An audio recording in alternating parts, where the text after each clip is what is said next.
Hello and welcome to the 27th reading from Jonnie Fazoolie and the Transfinite Reality Engine. I am your very bald host on the No Hair All Heart podcast. Mookie Spitz, also the author and the reader. We are both so lucky. Here we go. Full body axial rotation. The world, in turn, abides. The buzz boosting her bodaciousness, Penny returns to Jersey City with a refined plan for her incel ops to sink their unbrushed monster energy and her rebo-teeth into. At XTX, the platform drove her marketing, and SBG, Nate, and Natalie called the shots. Here at Fauxbes, Penny's won over JJJ, owns her own project, and now directs the dorks around her. Have you guys ever worked on content before? She asks. Staples' swivel chairs rolled into a semicircle around her cube. And by that, I don't mean UX or reporting, but with AI. Did you know that the first YouTube video was a 19-second clip by Jawed Karim at the San Diego Zoo? Asks an analyst, noting that elephants have really, really, really long trunks. Really now, asks Penny, feigning amazement. Did you know Baby Shark Dance by Pink Fong, just shy of 16 billion views? The story. Uh-oh, hunting family of sharks. Do-do-do, do-do-do. Run away. Safe at last. It's the end. That video is so gay, remarks her favorite analyst. You are so gay, remarks an even gayer gay programmer. Hey, they both snap, making Penny giggle.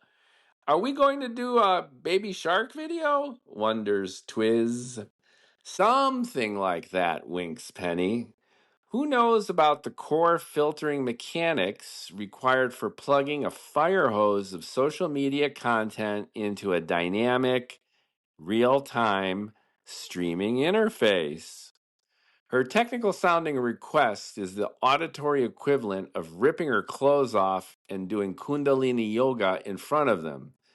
And the geeks and dorks are first flabbergasted, then tongue-tied. The heterosexual incel ops want to do her, and the gay ones want to be her. That parallel positive reinforcement loop propels Penny onto her crystal throne as queen of a new media castle. After the smoke clears, Whistler's makes his move. We'll first need a real-time aggregation pipeline, plugging Kafka or PubSub queues into the APIs for scalable, low-latency input. Not to be one-upped, the internal geek squad piles on. Then we'll need an engagement scoring algorithm, with each content nugget assigned a dynamic score based on likes, shares, etc. We'll also need to tune the model based on platforms, cuts in another, then integrate a time decay function to exponentially boost recent posts to prevent latency content prioritization. Don't forget the personalized relevance filter, the cockfight getting intense, which uses embedded vectors generated by collaborative filtering or transformer-based content encoders. You forgot the cosine similarity between user and content vectors, accuses the gay dork. And of course, topic classification like NLP clustering with BERT or Roberts. You're high on fumes, returns Whistler Guy for an attempted KO in the fifth.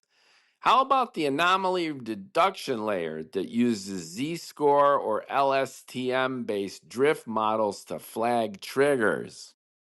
Be specific, second techie back in the ring, seeking vengeance. You must mean virality triggers, rapid engagement spikes, and mitigation filters, including suspicious bot amplification. How about a carousel? Sneaks in the UX guy. Smart tags using zero shot classification and adaptive filters to adjust minimum engagement velocity and recency decay tolerance. And ROI, Snark's another geek, is based on CTR, ER, CVR, and CPA tied to KPIs, analyzed through UTM tracking and attribution models, benchmarks against CAC and LTV. Penny gawks at them dumbfounded, not sure if they are totally full of shit or if she's missed the tech speak boat. Never one to be one up, she figures a Brown grad can play at that game. Yes, but can you do the hokey pokey? Asks Penny, talking into her smartphone, activating her favorite Frontier LLM for a coup de grace demonstration of girl core. Ready, blockheads? You deploy your primary appendage to the forward vector. You retract said appendage to its origin point. You re-engage with the forward vector and you initiate vigorous oscillatory kinetics. You perform the rhythmic appendage reorientation sequence and commence full body axial rotation that, in essence, encapsulates the core directive. And that's what it's all about, she yells, rounds of applause as her ad hoc but more or less competent direct reports wonder what Penny's actually up to. Penny wondering the same thing. Confident her tech team can at least bullshit better than she does, Penny bullshits her way to more programming and CPU time, crossing the line between reporting the news and creating it. The Incel Ops huddle gets her excited about the live award show being promoted, as they speak and geek, at the Luz in Las Vegas. Interactive streams, audiences judge, viral-icious.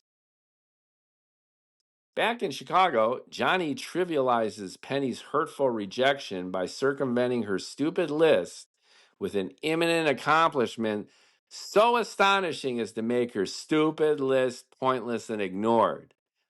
After he's released the Transfinite reality engine to the world, to the Infiniverse for that matter, nobody's going to give a shit about Penny's list, okay? Just set her shit on fire. Since when do customers know anything at all? Proof of that is the garbage that usually trends on social platforms. While Penny wants to use those metrics to differentiate and select true talent, good luck with that. A middle school kid setting his farts on fire can get 10 million views, while Grigory Perlman, living with his mom, proves a Poincaré conjecture, and nobody gives a fuck. Gotta hand it to a total moron with zero ability building an audience larger than Time magazines. The audience is always right, but they're a bunch of morons too. Jonnie knows better. Ever wonder how the select few cut through the digital noise and make it to the top? Practice used to get kids to Carnegie Hall. Now reels of bullshit get assholes onto For You pages. If they can do it, so can Jonnie. If 10 to the 122nd thousandth power chimps are needed to randomly type The Great Gatsby, then Jonnie Fazoolie can be James Gatz. Just throw shit against the wall, see what stinks. The only problem is Jonnie can't recall when he's been this fucked up, even for him. 0 round draft pick, he's got no choice but to play ball, so goes for it just to piss everyone off. Blowing his chances with Penny again, he's freed up to commit all of his limited, questionable, and shady resources to saving his own ass from the growing line of people wanting to kick it. So far, he's been a pro at making outrageous things seem possible and enticing and profitable, at least for him. and he's back to believing in Bassine's wild and crazy universe-jumping idea. Adding to the allure is Bassine herself, for whom he feels lust at first sight. A sucker for those more mature and intelligent, Jonnie often chases the creative visions of the alluring lovers he chases. Cynics consider such gratuitous behavior a crass strategy to get them into bed. But Jonnie can't help entwining business with pleasure, resulting in catastrophic outcomes in bed and out. Now, with Penny dissing him yet again, his mind naturally gravitates toward the other recent and lovely object of his insatiable desires, the German scientist in the leather duds. No surprise he's been wildly oscillating between thinking her idea is awesome and dismissing it as garbage, a typical reaction to contemplating any project requiring concentration and effort. By any stretch, though, you gotta hand it to München Moose, his leather-clad minx who's led Jonnie to a wild scam he never would have thought about in this universe or likely any other. Jonnie likes the Infiniverse naming, too, loaded with marketing riz. He hopes the new wine in an old bottle rebranding will avoid association with the dull, tired, and ubiquitous multiverse. With endless books, videos, movies, miniseries on the tired topic, the multiverse theme. Blah, blah, blah, blah. Fuck. Hello.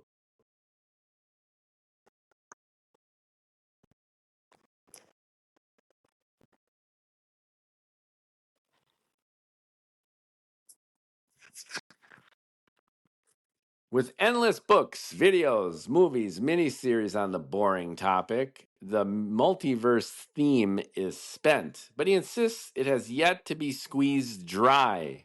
Jonnie senses the infinite potential of infinity. The graphic novel he's reading seems cool enough, but he can do way better in real life. The Lover's Guide to the Infiniverse will be his version to exploit and hopefully line his pockets. What makes his idea unique, at least according to him, is the H.G. Wells style nuts and bolts approach to describing such a preposterous gizmo akin to the maestro's time machine.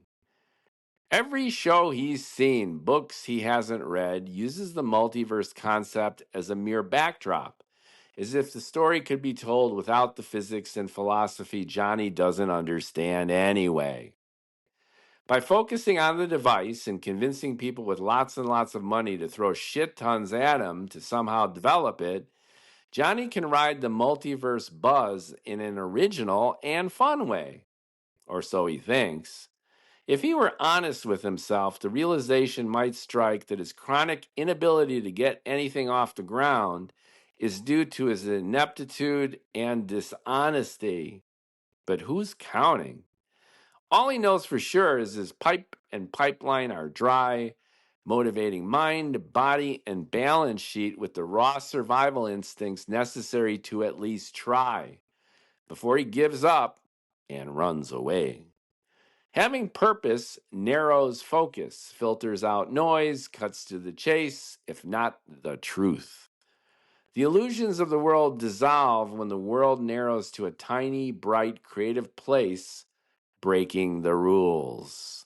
The more he thinks about it, the more impossible it seems. And the more impossible it seems, the more outrageous his pitch must be to woo investors. Devoid of decency or doubt, he goes all in. Hoochier? Not yet, figures Jonnie Fazoolie. He's going to save his signature rallying cry and obnoxious clarion call for the end, not the beginning. Cockiness always gets him into trouble. You have a runner's body, texts Jonnie, figuring his flattering message to Penny bounces into the void. He wants to tell her all about his new scam, and will, soon as he rips a few more people off. You have a runner's body, pops up on Penny's phone, making her regret unblocking him, so blocks him again. She wants him to tell her all about his new scam. Fears she'll like what he says.